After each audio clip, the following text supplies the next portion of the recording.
This is probably one of the longest packs I've seen in any figurine.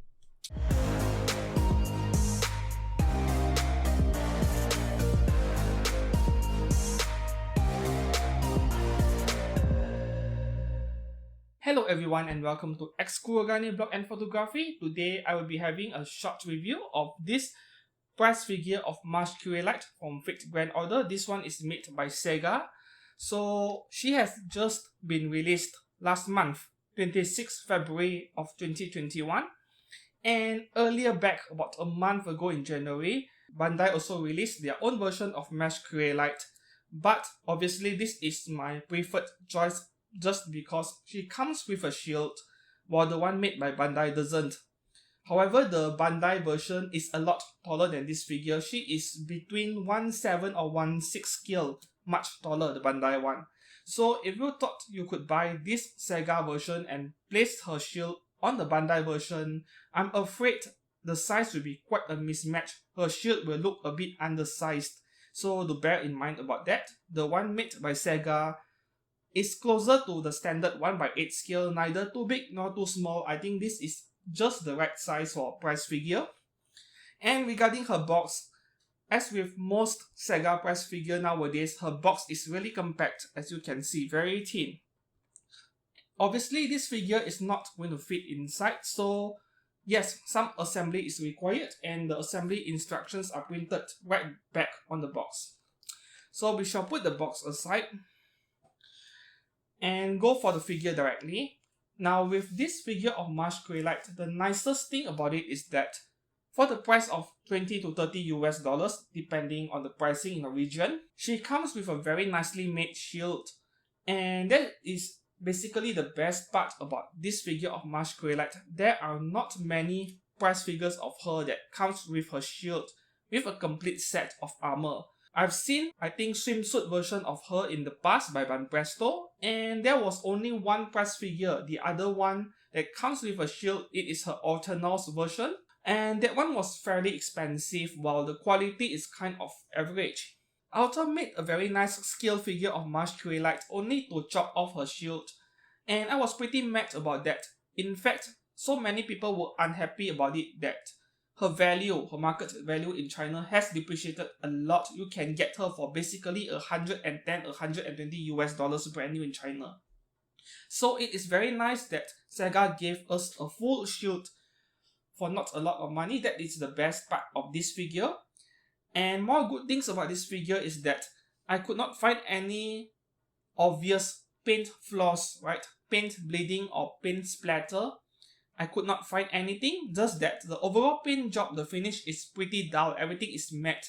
Understandably, this is a price figure, so I wouldn't be expecting shiny, glossy, metallic looking armor like what you would see in expensive scale figures. This is perfectly fine for the price.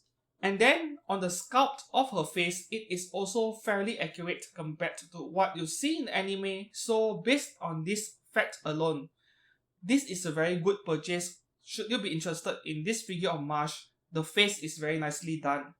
On the bad news, the sculpt on her hair, her head, is fairly unrefined and rough, but based on the past 2 or 3 press figures I have reviewed, all of them have a similar issue. So I suppose this is normal for press figures. The same goes with the mold lines you can see on the side of the figure. The huge gap created by her detachable left arm is perhaps the single biggest disappointment with this figure. So I'm not really sure whether it is because the long back is slightly distorted or bent, causing a huge gap on the underside of her left arm, or the back itself is a bit too long so you couldn't plug the arm fully into the hole. So I guess we shall test that out. Now that I've removed the arm, I'm going to cut off the end of the back. Maybe I should cut off about a millimeter or 2. This is a very long back, no harm cutting off a bit.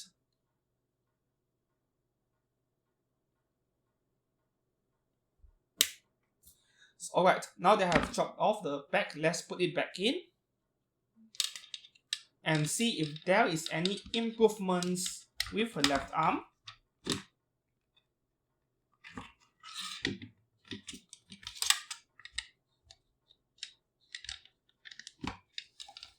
And the bad news, the gap is still there. So yes, now the problem isn't the length of the pack, but the fact that there is some molding error. The pack is slightly bent or distorted, so you're getting this large seam line on her left arm. Fortunately, when you're viewing her from certain angles, from the actual angle in front, it is concealed by her shield, so you can't really see it. Overall, a very nicely made press figure of Mash Kyrielight, ruined by that one single huge gap seam line on her left arm. So are you able to accept this defect? That is completely up to you. For me, it is a bit disappointing, but I guess for the price she comes with, can't complain too much. Should you get her? Yes, absolutely. If you are a fan of Fate Grand Order, the Fate series, she does not cost much. Even if you already own the more expensive scale figures, there really is no reason not to get this one unless you have issues with display space. Now, personally, I want to get a proper scale figure of Mash Kyrielight. I'm still contemplating between Aniplex version and a stronger version. The stronger one is getting a re-release, but a lot more expensive. But I find the Aniplex version a lot more photogenic.